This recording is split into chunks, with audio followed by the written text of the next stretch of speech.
built here in the Harland and Wolff dockyard in Belfast, Northern Ireland. At the time, Belfast was one of the busiest ports in the world, trading goods from all over the British Empire. But the coastline of Belfast hasn't always looked like this. At one time, the city didn't even have a natural harbor big enough to accommodate a ship like the Titanic.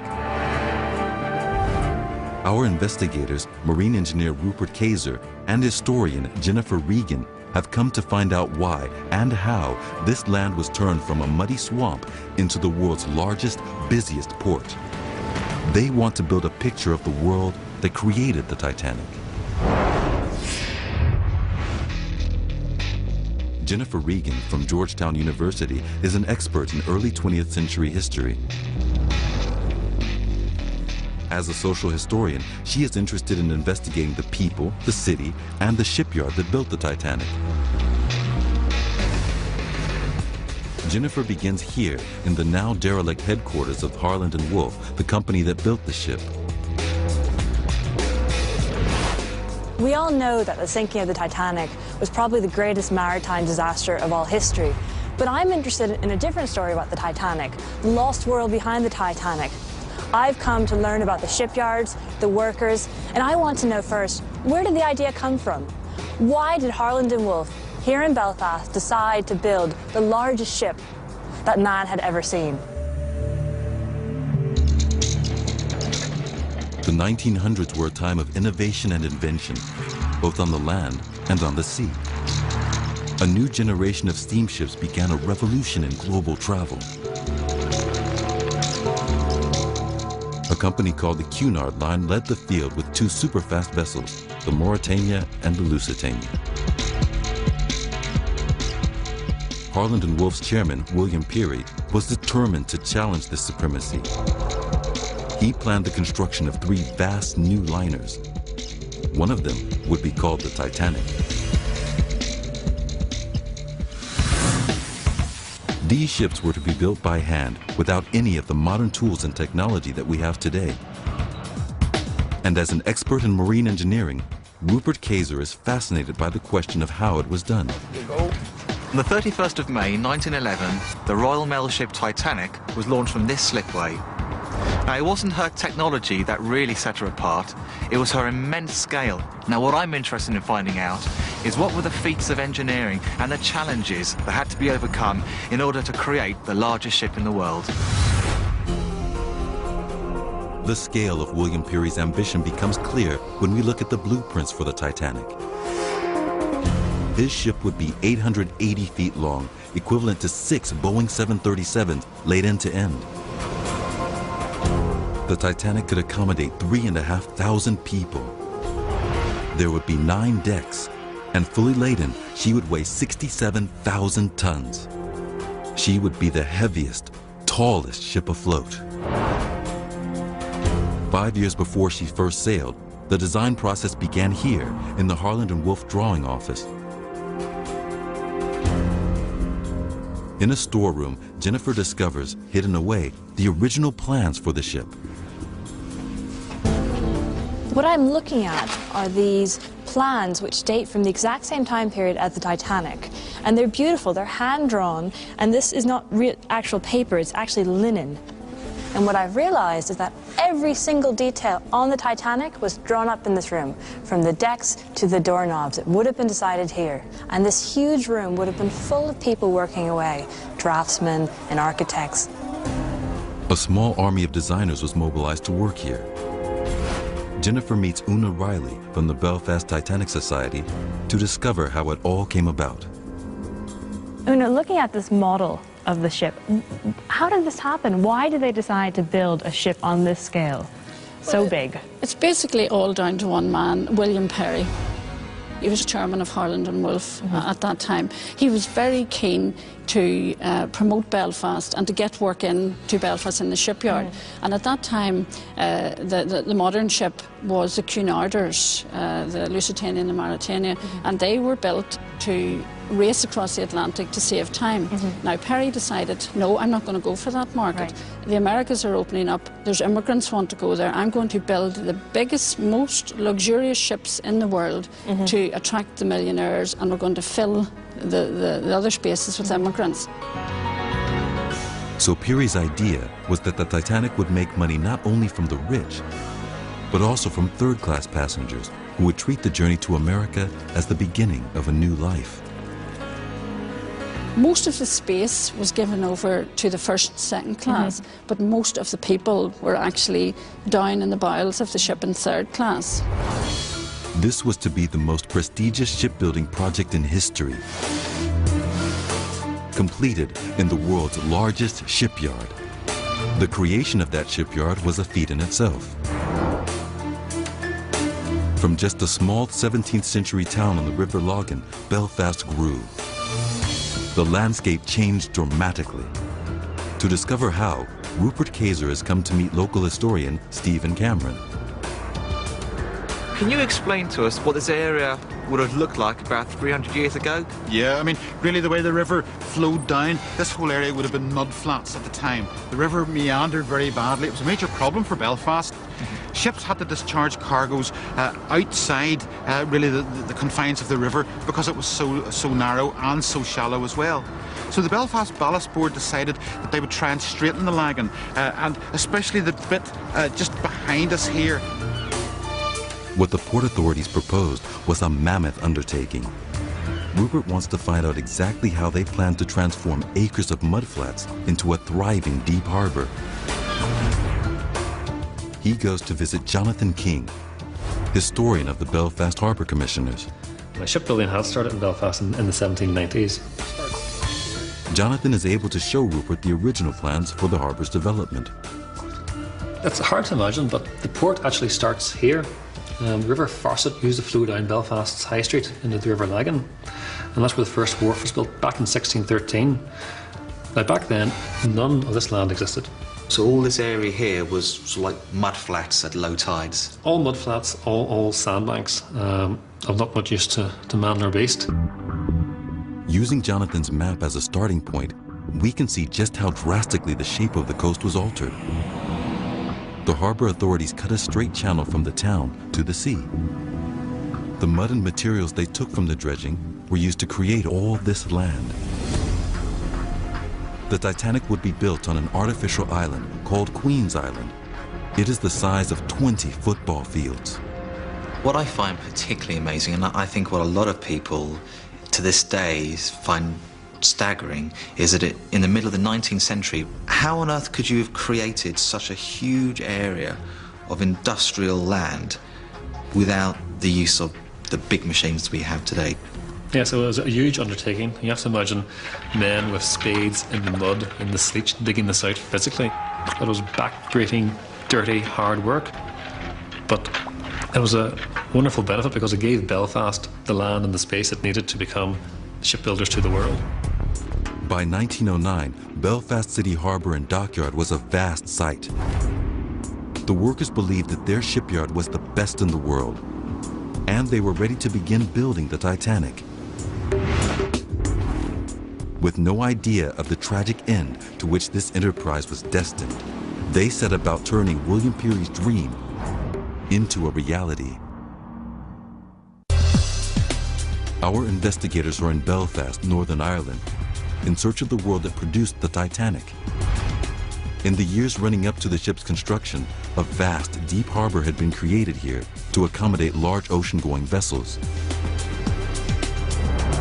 But since nothing on the scale of the Titanic had ever been attempted, the next stage, before the shipbuilding could even start, was to create a yard capable of handling the job.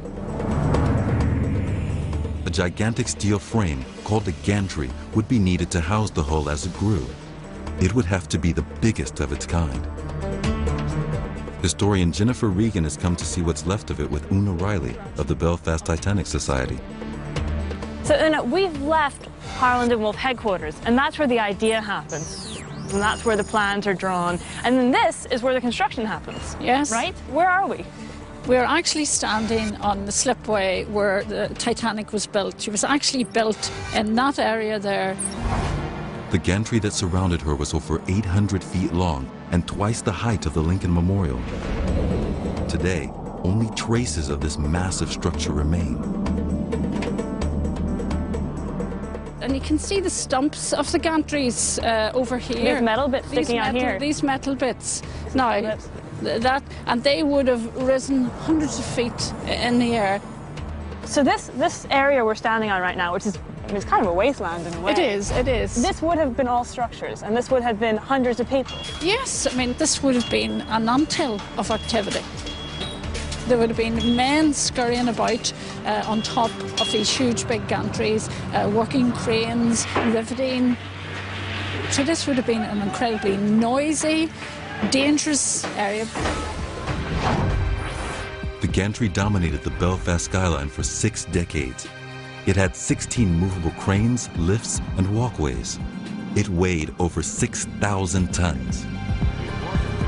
Rupert Kayser has come to talk to one of the men who worked beneath it, former ship worker George McAllister. It must have been a very awe-inspiring sight for people who come here for the first time and see this colossal, great lattice work of metal and these 2 ships forming underneath it. Well, I came in here as a 16-year-old boy, and I was amazed at the noise and the number of people, the number of men working in this particular area here alone. The deafening sound of the shipbuilders at work could be heard across the city. That is the first thing any visitor would hear, was the noise of the plates being hammered and the riveting. The riveters were riveting all day long with hammers, just hammering on a steel box. Those boys came out stone deaf. There's no doubt they came out stone deaf. They had no ear protection or no ear anything protections, like no safety boots, safety toe cap boots, no gloves, no helmet, nothing whatsoever. Shipbuilding was the city's main industry. The majority of the workforce came from the Protestant community of East Belfast. Jennifer and Una are exploring the network of streets which housed the workers who built the Titanic. So Una, this is a typical street that the thousands of Harland and Wolff workers would have worked on, would have lived in. Yes, very much so. It's a typical terrace street, and the workmen would have lived in these houses. Mm-hmm. These simple houses were heated by coal fires and lit by candlelight. They had no internal plumbing, and although each was comprised of only 4 rooms, they would often be home to a large number of people. You would be surprised at how big of a family could be living in there. As many as 6 children, if not more. Wow. And there are thousands of people who are working for Harland and Wolff who are living on streets that are almost identical to this one. Yes, very much so. The construction of the Titanic had created an unprecedented employment boom. Along with new houses, shops, schools, and churches were also built. Across the city, there was an explosion of building to accommodate the new shipworkers and their families. Today, many houses are being renovated, but hidden among the streets are clues to what life was like here 100 years ago. Una, looking at this photograph of Belfast in the early 1900s, the street we're standing on now has a lot of the original features. It has indeed. It has got the original cobbles, and not only that, but the lampposts. The lampposts are beautiful. Absolutely. They would have been the original gas lamps, and they're absolutely wonderful that they're still here. So this is very close to what a street would have looked like when Harland and Wolff was at its busiest. Yes, very much so. If you were to take away just these posts taking electricity and just have the lampposts, you could be standing on a street where Titanic workers were in practically every one of those houses. Excellent. Today, the Belfast shipyard is no longer the city's main employer. Other industries have taken over. But in the 1900s, the shipyard dominated every aspect of the workers' lives. Walking around these streets of East Belfast, I've come to appreciate that these workers always lived in the shadow of the shipyards. You could actually see Harland and Wolff from where they live. All the workers would have walked or taken the tram there together. They lived in very close quarters in these terrace houses. And it gives you a sense of the tight-knit community and how important the shipyard was in their lives. By 1910, Harland and Wolff were employing 15,000 workers to build the Titanic, alongside her sister ship, the Olympic. They used tried and tested methods. First, they would lay a keel. Then, they built a frame on top of it. The frame was then clad in a steel shell.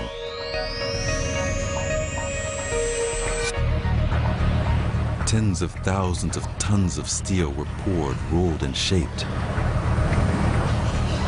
They were cut on site into plates 30 feet by 6 feet, and then delivered to the gantry along a network of railroad tracks.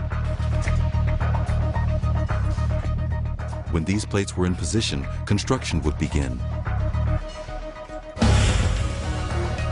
The shipyard is littered with the relics of this process. Looking for clues, you're asking for clues. Let's have a look in here. We'll dig this up and we'll see. Here we are. Here we're getting pieces here, look, see. There. There's a piece of a rivet. Interesting, that is. There's another little piece of a head of a rivet. And here's nuts and bolts, a plate washer on the temporary nut. And is it likely that that any of these items could have been used to build the Olympic and Titanic? Well, this is the slipway that the Titanic came off. I cannot guarantee you that they came off Titanic, but one never knows. Sure. Over 3 million of these rivets were used to hold the hull together. Further clues can be found in the maze of railroad tracks, which an army of 50 small cranes used to travel around the shipyard. 3 of the cranes still stand. They were powered by steam. Yeah, those 3 cranes are the last of the steam cranes that's left here in Harlands. They were here at the time of Titanic. They helped to build Titanic. When George McAllister worked here in the 1970s, he operated a crane just like this one. And that's the old boiler behind you there, but that's made the steam. And he operated these levers for loading the jib. These cranes were the workhorses of the shipyard. Able to lift 5 tons and using tried and tested technology, they were extremely reliable. The simplicity of their design meant that they would remain in service for decades. It's amazing to think that these cranes, once helped build this legendary vessel, and they're just sitting here, rotting away. It wasn't just the machinery that had to be resilient. For the men building the Titanic, conditions were tough.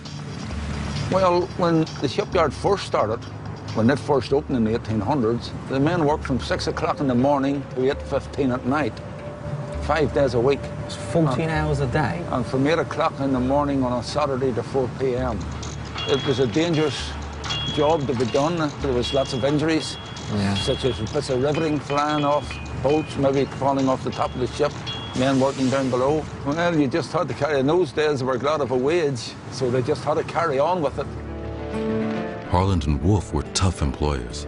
The shipyard workers had very few labor rights. Men lined up every day trying to get a day's work, and in fact, if you got a day's work, you used one of these little boards. What's this? Which is a little wooden board, and it has a unique number stamped in there. 35315. Right, Okay.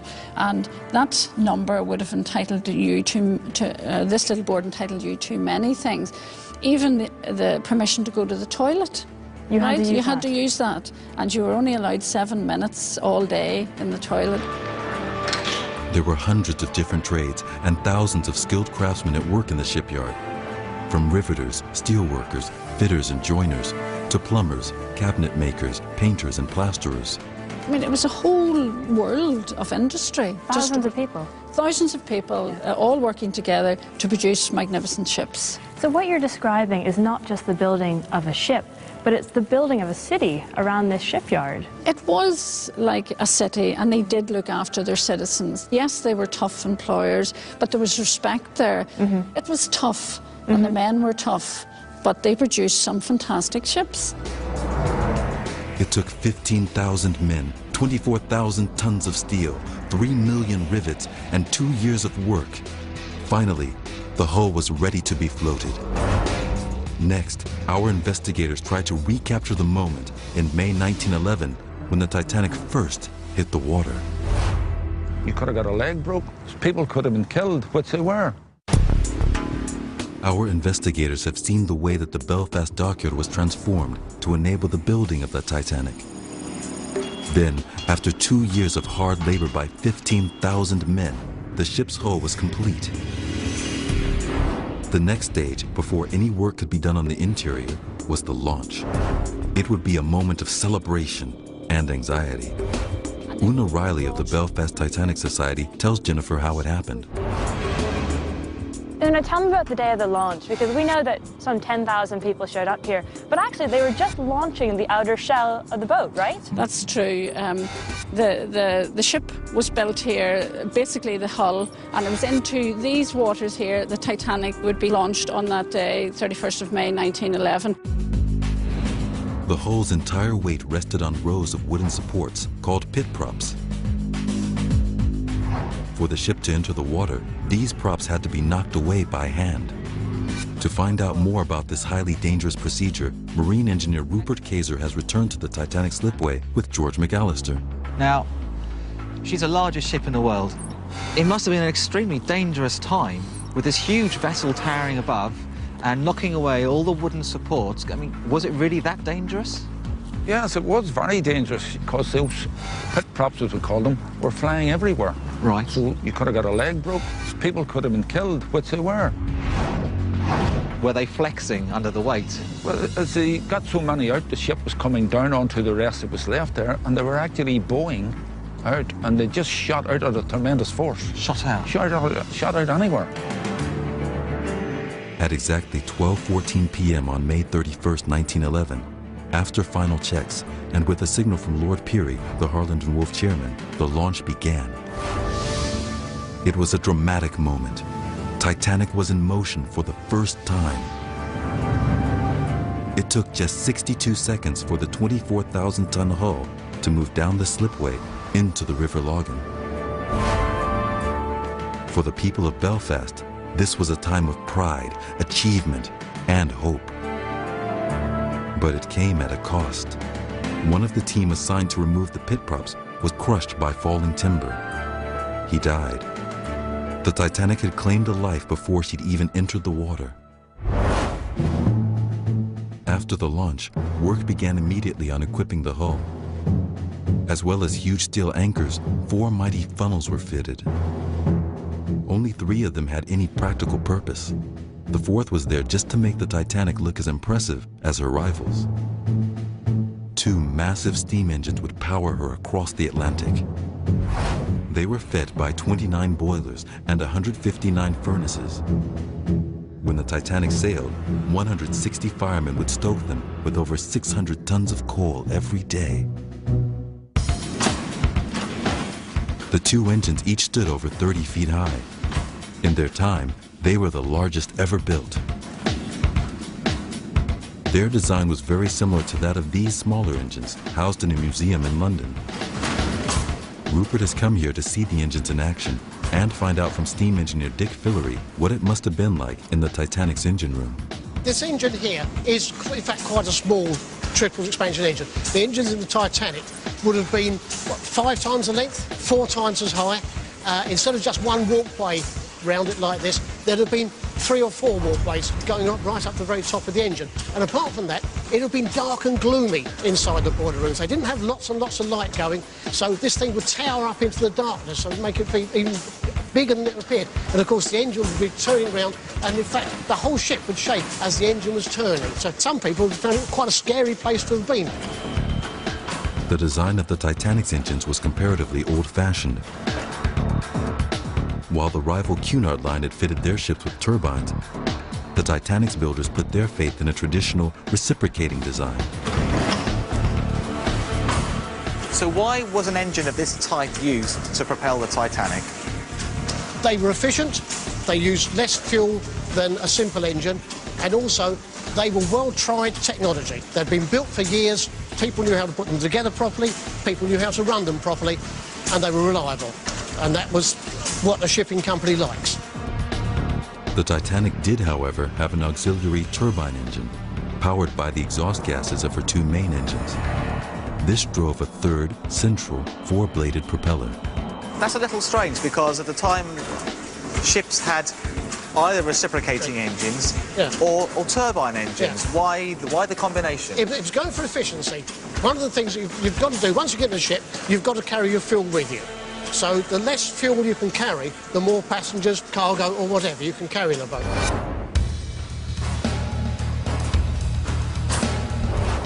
With the engines fitted, the Titanic needed to be moved out of the water into a dry dock, where all the final work on the hull could be completed. The only dry dock that could accommodate her was the Thompson dry dock.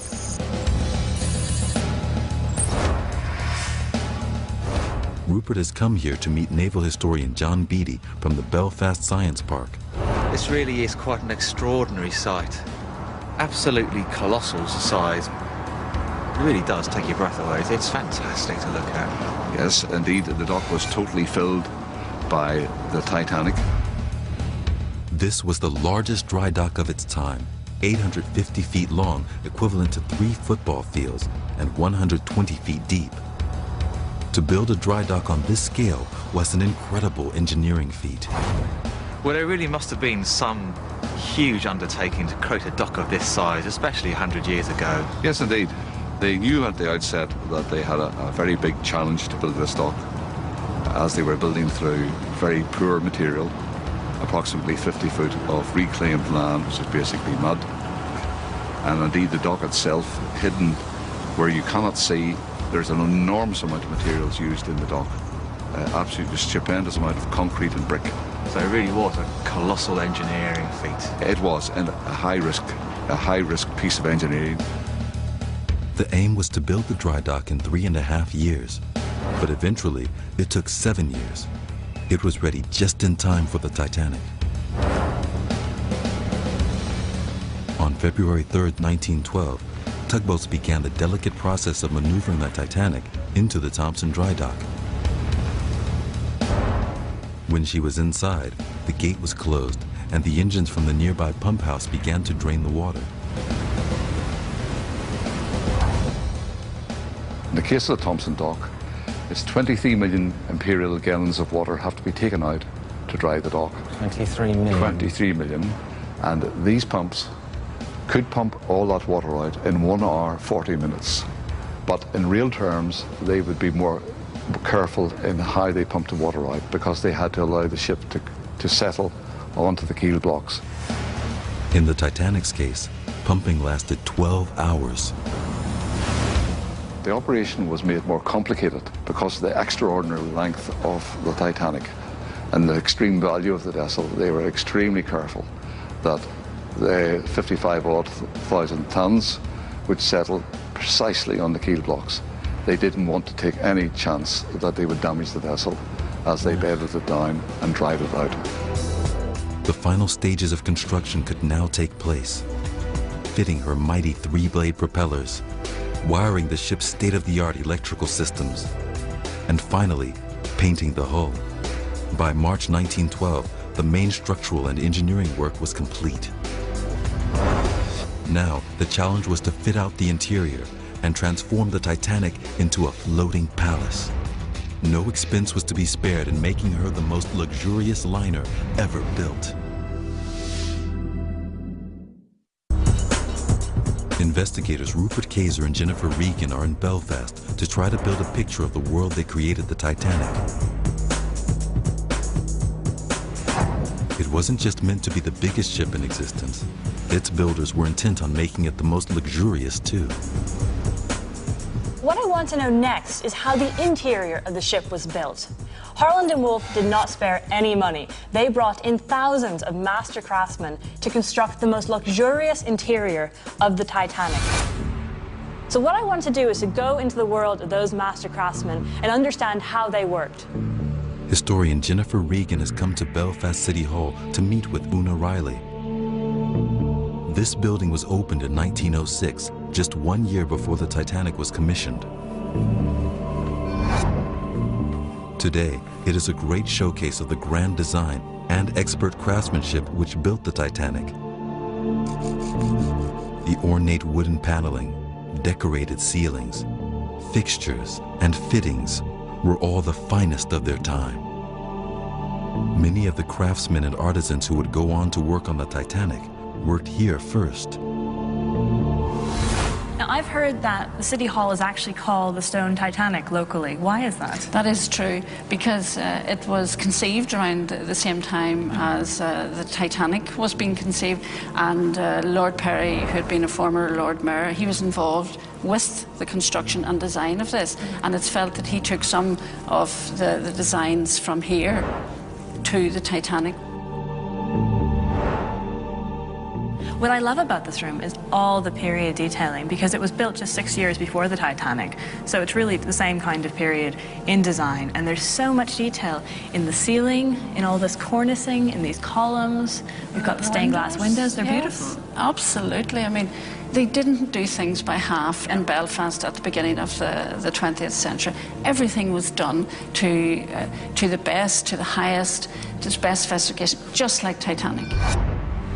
The first-class accommodation would rival any grand hotel on land, and its centerpiece would be the sweeping grand staircase which led from the promenade deck to a vast paneled dining room.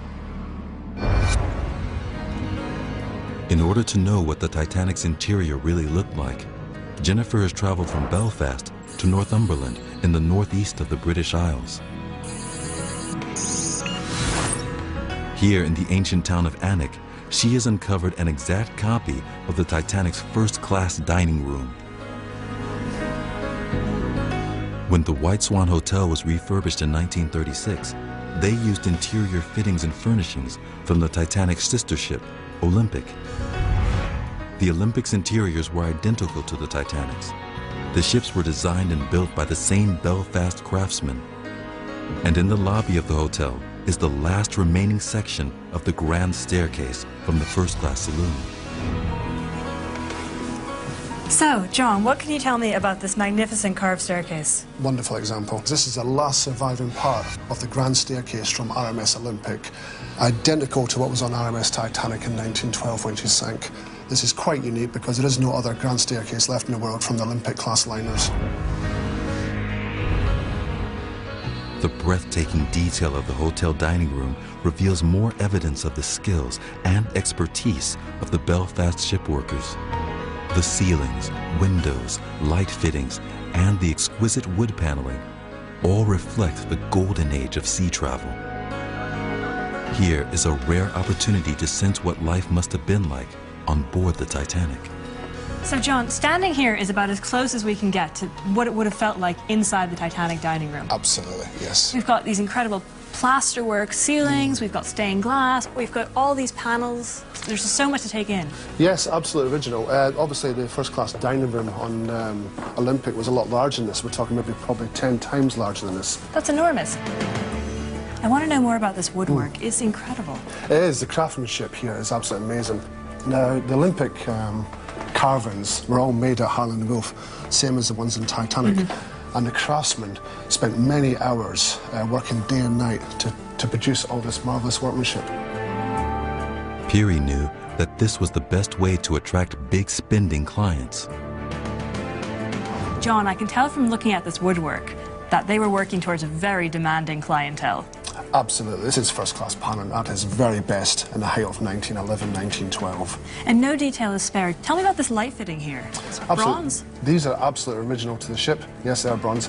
There was hundreds of these on board. And of course, state-of-the-art because they are electric. Yes, they are. Yes. Beautiful. Every detail of the room is themed, a clue to its function. I'll bring this to your attention.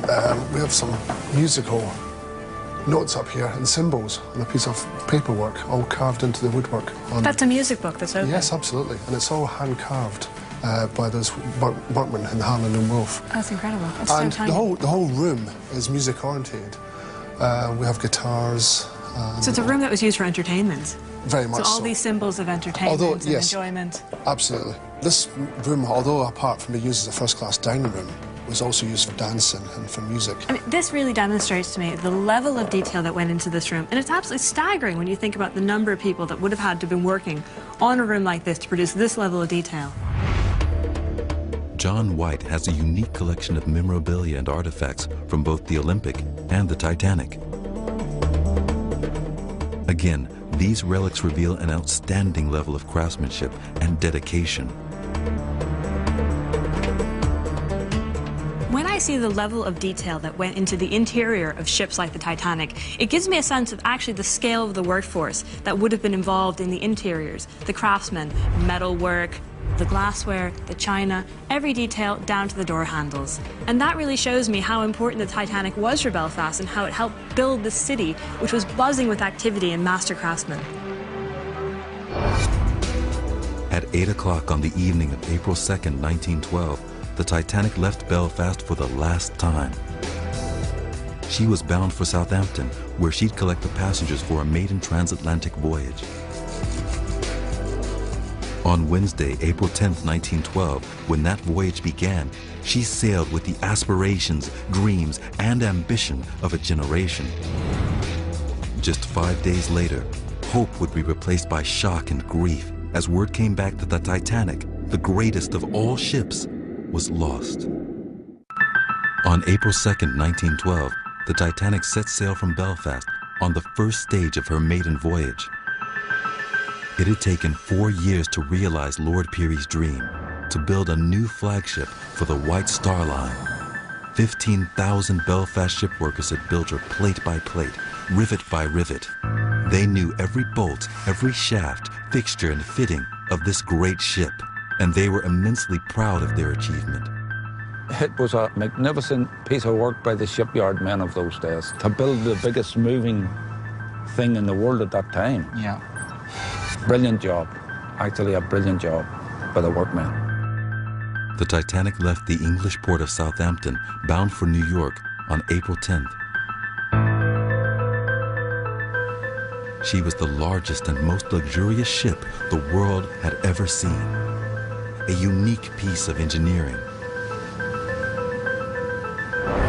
Her 2,000 passengers and 1,500 crew believed they were making history.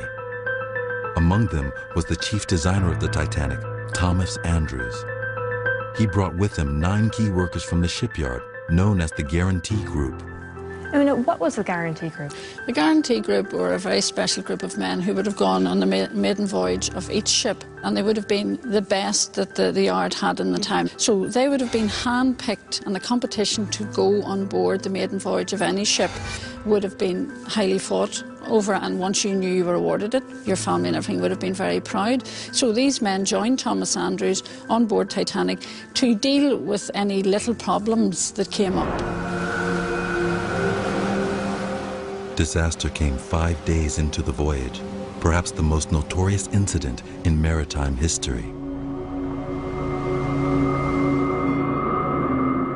A collision with an iceberg caused damage that no one could repair, and the Titanic sank in 3 hours.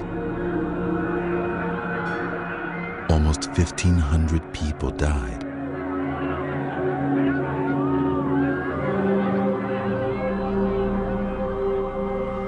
As news of the tragedy traveled back across the Atlantic, the city of Belfast went into shock. So there were thousands of people who worked on this project. It took years. There was an incredible amount of skill that went into it. So for the people in Belfast and the people who worked on this ship especially, it must have been devastating when the ship went down. That is true. It was devastating and it was unbelievable.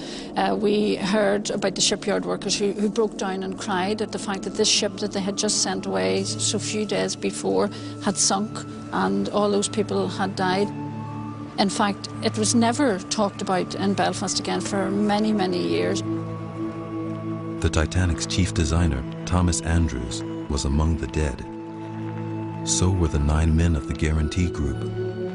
The shipyard was closed for a single day of mourning. But the impact on the Belfast shipyard was permanent. The golden age of the great transatlantic liners was over. It was felt by Belfast very, very much. In fact, all these things that we've been talking about, the biggest gantry, the biggest slipway, the biggest dry dock, they were never used again for the purpose for which they had been built. For Harland and Wolff, the sinking of the Titanic was the beginning of the decline. During the First World War, the yard continued to make ships, but the slipways and gantries, which were built for the Titanic, were never to see work on that scale again.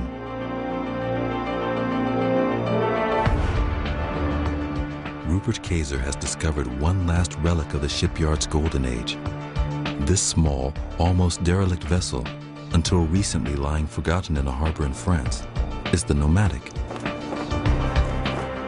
It was her job to ferry first-class passengers from continental Europe to the harbor where they'd board the Titanic. Of all the ships built by Harland and Wolff during the glory days of the early 20th century, the Nomadic is the only one that remains.